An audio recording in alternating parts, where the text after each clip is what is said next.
Привет, ребят! Сегодня мы снимаем вторую часть влога. Хотел бы рассказать немного о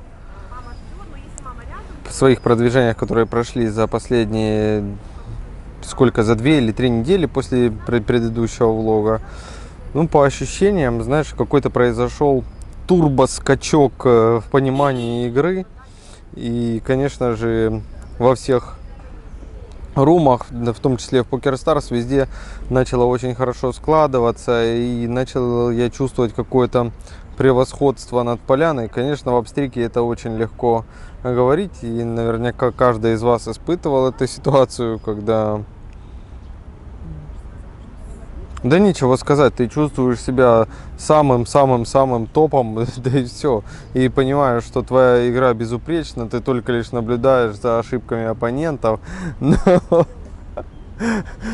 понимаешь, что на дистанции все всплески, вот эти дисперсии будет и так, и по-другому. И часто спрашивают на стримах, как же побороть тильт и что нужно сделать с этим. Скажу краткую историю о себе. Я очень дико, прям очень дико тильтовал и кучу денег заливал в тильте. Эти эмоции у меня потом переходили на мою обыденную жизнь. Я ходил расстроенный, это могло длиться неделями.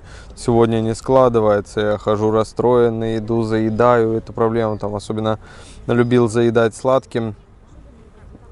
И в зависимости от того, как мне сдают карты, у меня так и формировалось настроение на каждый день. Это было...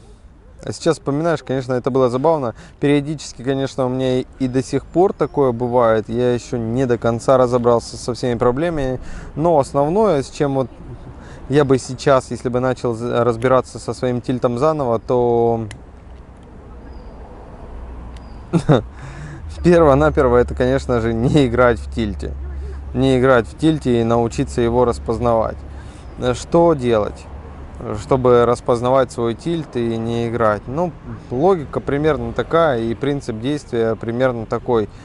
Изначально мы анализируем те ситуации, когда мы были в тильте. То есть ты отыграл сессию, закрываешь ее и понимаешь, что...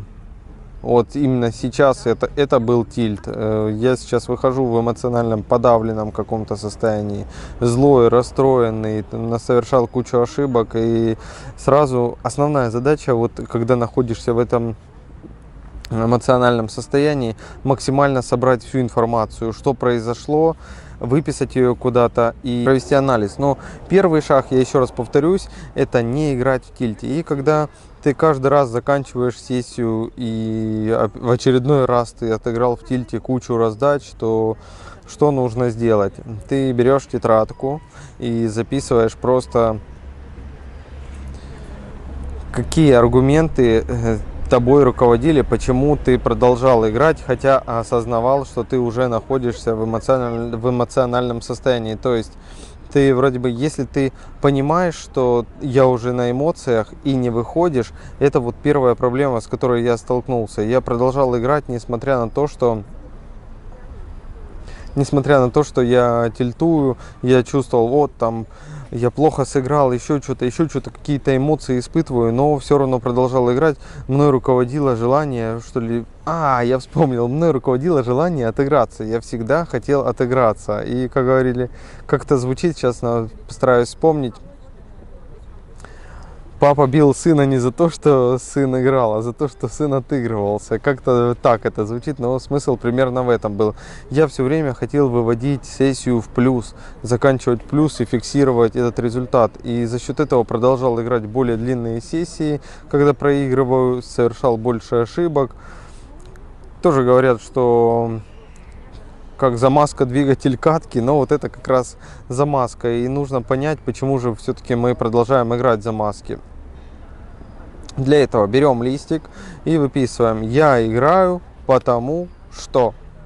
Отвечаю на эти вопросы. Я продолжаю играть потому что. И пишем все, что нам выдает мозг. Потому что я хочу отыграться. Потому что я хочу еще что-то сделать. Потому что я не люблю там выходить из игры, когда я минусую. Ну, какие потому что у каждого из вас будут разные. Дальше, как в небезызвестной книге описано. Дальше мы оцениваем вот эти потому, что уже трезвым умом смотрим, действительно ли эти потому, что соответствуют нашим целям. Действительно ли это так? Хочу ли я продолжать действительно играть в состоянии эмоциональном, когда я уже совершаю кучу ошибок? Ты собрал все эти потому что, и тогда начинаешь рассуждать, почему вот эти твои убеждения не верны. Ты пишешь сам себе, ищешь вопросы, почему это неправда. То есть ты там отвечаешь, потому что я хочу выходить в плюсе. И следующий вопрос себе задаешь, зачем и почему это не нужно делать. Ну и, соответственно, ты отвечаешь, что в этом случае ответ очевидный касательно покерного игрока и дисперсии, то от нас не зависит, как ты закончишь день по большому счету. То есть ты можешь быть супер плюсовым игроком, и 1000 рук, как ты сыграешь, от тебя абсолютно не зависит. То есть если зайти, есть такой сайт, где можно посмотреть покерную дисперсию и забить свой винрейт, то можно понять, что 1000 рук ты запросто можешь играть и в минус, и в плюс, 2000 рук, 3000 рук. И ожидать от себя, что каждые 3000 рук ты будешь отыгрывать в плюс, абсолютно неверно. И за счет этого у тебя, из-за того, что кривая логика, и что ты ожидаешь, допустим, что ты каждую сессию можешь отыгрывать в плюс, или каждый там какой-то отрезок или дистанцию ты можешь отыграть в плюс, то из-за этого ожидания у тебя появляются эмоции. То есть примерно это так работает. Ты приходишь, садишься катать и ждешь себе, так, сегодня я сейчас плюсану, я пришел точно плюсовать. Но если ты профессионал, то ты понимаешь, что ты точно сегодня не можешь не плюсануть. Твои ожидания, то есть ты должен понимать, что ты сыграешь плюсовую сессию в 2 раза из 3 примерно, а 1 раз из 3 ты сыграешь минусовую. Так вот, представь, что каждый третий день или каждую третью сессию, при таком убеждении, что ты будешь играть каждую сессию в плюс, каждый третий день ты будешь расстраиваться и испытывать негативные эмоции, потому что это будет не соответствовать твоим ожиданиям. Примерно так это выглядит. И поэтому мы систематически начинаем в свой мозг подгружать информацию, что стоп, товарищ, остановись, ты неправильно мыслишь. На самом деле я буду проигрывать каждую третью сессию, даже если я буду плюсовый. И это нормально. И моя основная задача заметить, как только я перешел в эмоциональное состояние, и закрыть сессию. Потому что дальше я начинаю совершать более грубые ошибки, которые свойственны мне в тильте. Что нужно, это научиться выходить из игры в тильте. Как только распознать тильт и выйти, распознать тильт и выйти. Дальше что нужно делать с тильтом, я буду рассказывать в дальнейших историях, в дальнейших видео. Я думаю, будет интересно. Там несколько видов тильта по той самой книжке, и каждый из них мы разберем. Но я буду рассказывать свой опыт, который прошел лично я. У каждого может быть свои, другие какие-то ситуации, другие опыты. Но я расскажу то, как я проходил это, как я с этим справился и что мне помогло в этом. На похудение, значит, я проиграл свой марафон, не выполнил его и не похудел до 72 за 3 месяца, но при этом я сбросил 3 килограмма за 3 месяца, что считаю тоже хорошим результатом для себя, и мне это приятно. Сейчас, после того, как я отметил ту отметку марафона, в общем, я начал периодически подъедать сладкое. Я тебе скажу, что вот сегодня у меня была тяжелая, прям очень тяжелая сессия. И сегодня мы вышли на улицу, в общем, сладкого поел сегодня. Это одна из вредных привычек, которая у меня есть. Причем я не считаю, что полностью нужно отказываться от сладкого. Я не считаю сахар прям ядом, но хотелось бы научиться его контролировать. Привычное мое состояние, когда я испытываю, что разочарование в себе, когда ожидаешь от себя чего-то другого. То есть опять же возвращаемся к тому же тильту, как это все завязано на ожиданиях. Смотри сюда. Смотри сюда. Смотри, что здесь связано. Вот с тильтом, допустим. Очень интересный момент, с которым, разобравшись однажды, осознав его и проработав немного, мне стало гораздо проще относиться к тильту. Это ожидать от себя каждый день, что ты будешь как-то себя вести по-другому и отличительно от твоего привычного поведения.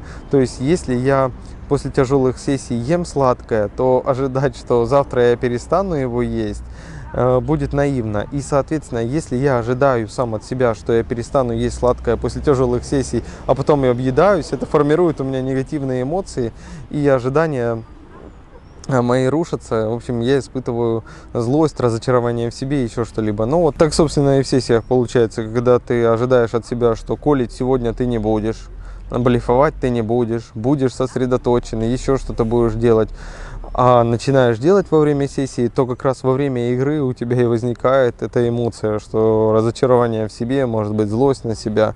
Еще раз повторюсь, я рассказываю лично свой опыт, у вас может быть это совсем по-другому, но у меня было это именно так. И когда я начал себе говорить, что эй, чувак, я действительно могу ошибаться, я могу есть сладкое, и это мое привычное поведение. Я, скорее всего, так себя веду, и если я хочу измениться, то я буду прикладывать усилия. Я буду наблюдать за теми ситуациями, когда я повел себя тем образом, который я хочу изменить. И каждый раз буду проводить работу в плане того, что почему я хочу изменить свое поведение. Разбираться, да, и каждый раз это выписывать и анализировать. Я хочу, потому что. Если вот этих потому что в твоем случае не находится, то, конечно, тяжело будет себя поменять, потому что кто-то сказал или потому что вот так правильно. Это все не работает. Работает только потому, что я так хочу. Я так хочу, и здесь тоже потому что. И как раз вот эти потому что очень сильно будут проталкивать относительно развития как покерного игрока или как личности в жизни, когда у тебя на ответы, почему я хочу что-то изменить в своем поведении, будут сразу приходить в голову, и ты точно будешь знать, чего ты хочешь. Хотел бы сказать, что очень положительный момент в плане ведения ютуба и блогов я заметил в том, что мы начали ездить каждые выходные куда-то, выезжать в лес, там собирать шишки, палки, отлично проводить время, соединяться с природой и проводить время с семьей без гаджетов. Это настолько круто. Знаешь, когда это не делаешь и периодически выезжаешь только на шашлыки, а не просто на какие-то длительные прогулки, то это совсем другое восприятие. Лично у меня было так. То когда мы просто выходим в лес и гуляем подолгу, я испытываю восторг и наслаждение, радуюсь жизни. Это действительно круто. Радуешься погоде, радуешься тому, как поют птицы, и радуешься общению с семьей, и понимаешь, что именно сейчас твое внимание, которое в единственном числе сосредоточено на твоих близких, и ты полностью и отдаешься сам, и получаешь от них внимание. И вот этот взаимообмен эмоциями, энергиями, конечно, заряжает на всю неделю. Сегодня пятница. Мы отработали очень-очень плотно всю неделю и плодотворно. Я немного сегодня уставший, уже хотел сделать выходной, и вот сейчас я отдыхаю. Хотел бы сказать, что еще тоже крутой момент в нашей жизни, это нам пришлось поставить машину на покраску, и теперь мы ходим в детский сад, отвозим Матвея утром и вечером по 7 километров от нашего дома, то есть за день мы в среднем проходим порядка 16 километров. И, конечно, ноги гудят, но чувствуешь, что каждый день у тебя тренировка физическая. Это круто. Мы купили себе скейтборды и начали кататься. Касательно скейтбордов, там тоже много каких-то моментов, знаешь, получилось, что уже катаемся 2 недели, конечно, с перерывами, потому что болят ноги, то одна, то другая, и даешь себе время отдохнуть. Я рад, когда наблюдаю, как Дина катится на скейте, это вообще очень круто. Мы в шлемах это делаем, но постепенно, чем больше катаешься, то начинаешь понимать, что все-таки защита нужна. Сейчас уже хочется добавлять больше скорости, на каких-то ездить с горок. Всем рекомендую. В общем, мне очень нравится. Тоже подписывайтесь на мой канал, ставьте лайки, пишите комментарии. Буду рад с вами пообщаться. Пока-пока.